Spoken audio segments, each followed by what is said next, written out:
All new at 10, local humanitarian groups in the upstate asking for the community's help so they can send bulletproof vests and helmets to workers on the ground in Europe. Those workers going into war zones in Ukraine and helping evacuate families.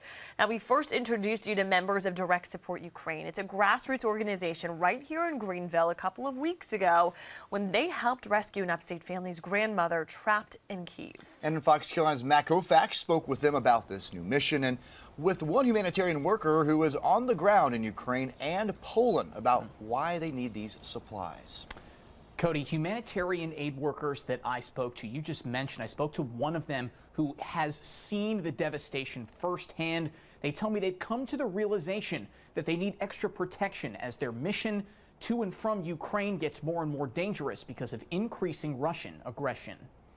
For all of us, it's just shock. Anya Greenwood says her native Poland has gained many new evacuee neighbors in recent months. Poland is just full. We received more than 2 million people. And still, she says there are more to be rescued. I went to the border and there are like queues, kilometers of queues of young moms with little children, with elderly grandmas and moms standing, just women and the children crying. Anya works with local ministries and organizations in Europe to evacuate people in the hardest hit and hardest to reach places of the Ukraine. People were crying and asking and begging, take me. For her and other workers, it's dangerous every time they cross over, but they didn't quite realize how much until recently. They had signs, humanitarian help, and still Russians started to shoot to this van. She says one of their workers was killed when Russians fired at one of their rescue convoys, which is why they're now trying to raise money and get donations for bulletproof vests and helmets. They've realized that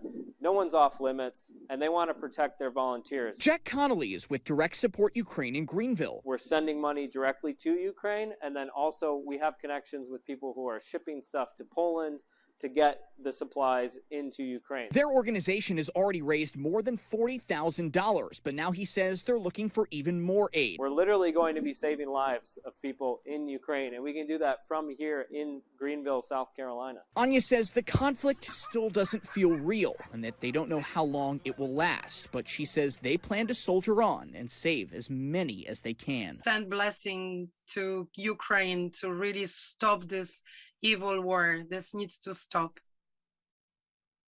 You want to donate and you'd like to help, you feel passionate about this, you can go to directsupportukraine.com and you can give to them financially. You can also donate supplies, and of course they're looking for those vests and helmets.